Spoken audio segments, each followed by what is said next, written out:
Let's create an accessible, sensory-friendly playground in every church and community. It is very important that our playgrounds are safe and fun for children of all abilities.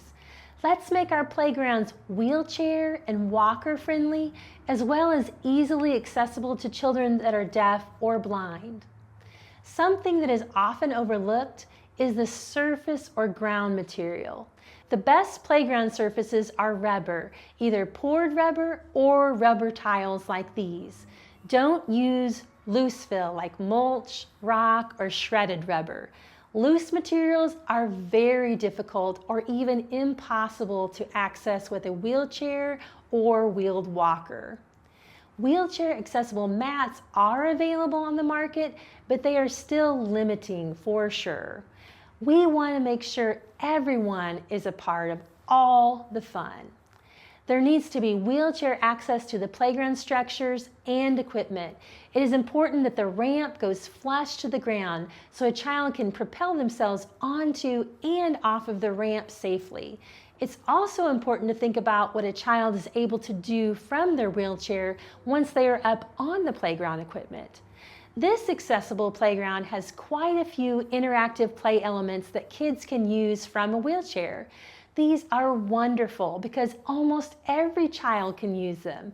That's the beauty of universal design. Good design benefits everyone.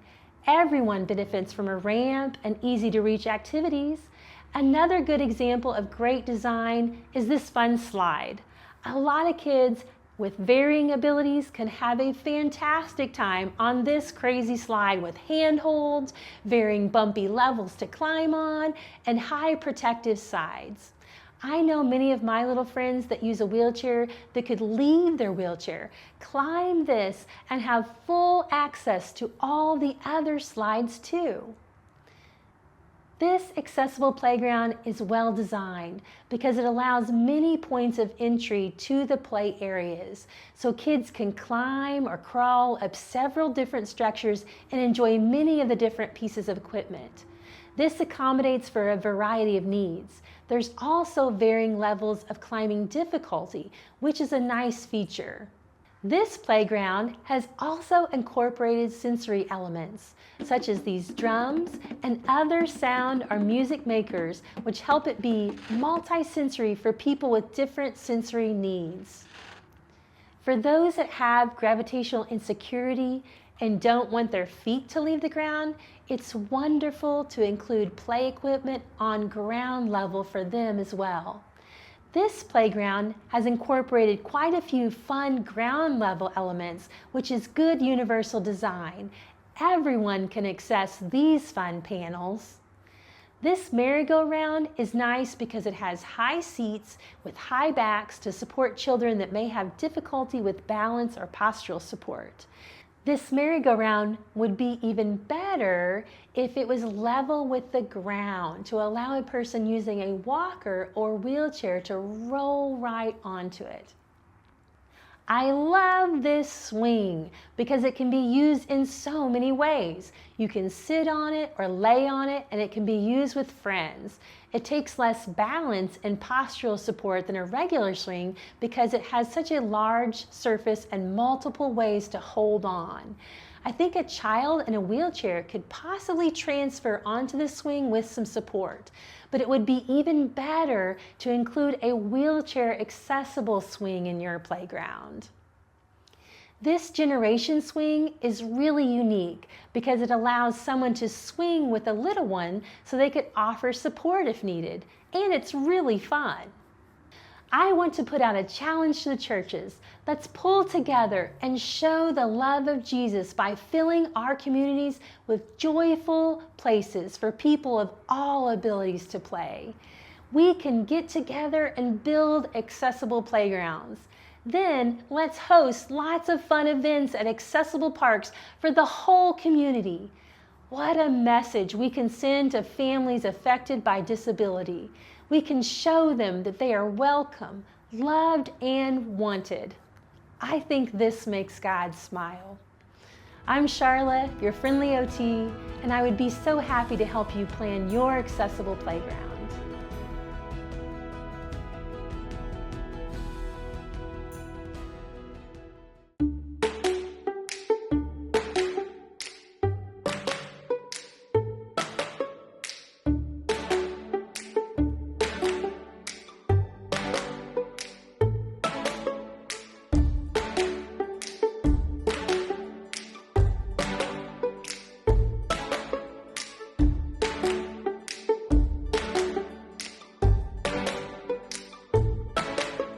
I'm here with Pastor Allen at Praise Assembly, and I'm so excited. They are getting ready to build an accessible playground. So Pastor Allen, the lead pastor, is going to tell us a little bit about the heart of why are you building an accessible playground, Pastor Allen? Yeah, so for us at Praise, we really want to be transformational in our community. And so really about 7-8 years ago, we were contacted by the city, and they asked us if we would make a playground that we had available for use for our community. And they had identified this area as a play desert. And from there, we started a process of that playground was not really good enough to really invite other people to. And so we just asked, okay, so how do we use what we do have in order to really just make a difference in our community? And so one of the things that we're blessed with is 40 acres. And so we took that 40 acres, or about 25 acres of it, and said, what can we use this for in order to make a difference? And so we started the planning process to build an entire park, really not even just one playground, but an entire park. And from there, then we opened it up to the community to ask them for input and to say what would you like to see. And one of the big pieces that came back right off the bat is, boy, if you can make this park accessible to everybody in the community, that would make a huge difference for us. And so that became one of our guiding stars, that one of our core values as a park is accessibility. We want everybody to be able to play with their family and friends.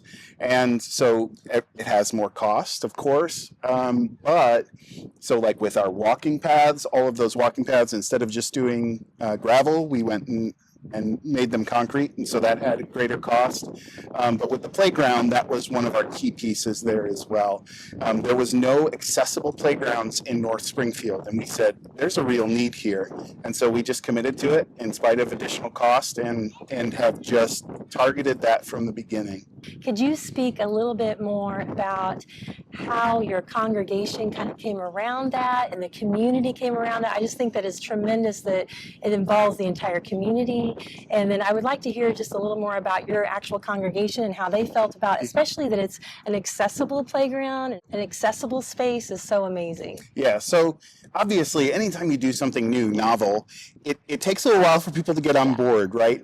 But when you hear back from the community that, yeah, this is something that would make a real difference here, and people recognizing that this is a platform that it gives us with our community to really make a difference, people got on board. And of course, like I said, anytime you decide, hey, we want to do this in a more accessible way, there are additional costs to it.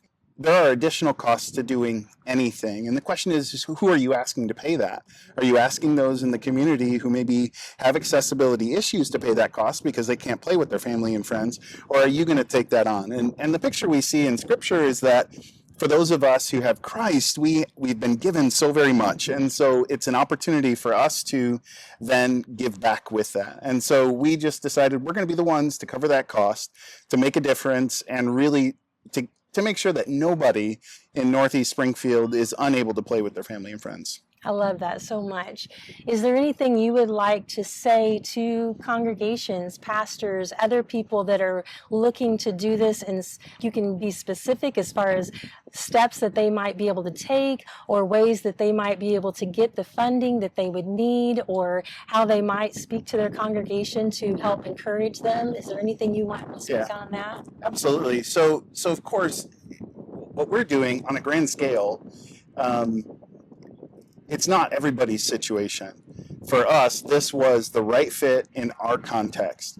And yet, I think everybody can do something to make a difference in that way, right? Like maybe you can't do all of it. Maybe there are some churches who can invest more into the accessibility component, but there is something that can be done. And really, it's more about, I think, looking and seeing the need and then allowing that to speak to you. There's no doubt, if you just knock on a few doors or make a few phone calls, you'll find that there is an accessibility need in your community, and you can be a part of that solution. Absolutely. You are absolutely right, Pastor Allen. In fact, the CDC even says that 1 in 4 adults in the United States and 1 in 6 children have a disability. So our neighborhood is a mission field of people that have disabilities that are looking for churches that are ready to welcome them. And I just applaud you guys for seeing that need and embracing that need and speaking with your community and your congregation to make this happen. I just really want to encourage all the churches to do that. And I think there's so many ways we can do that. You all are taking this on as a church, and it's amazing. And it sounds like with the community support as well, which is truly tremendous. I think that to draw in the community that way is wonderful. But I also wonder if there would be opportunities for other churches to pool their resources and to come into neighborhoods.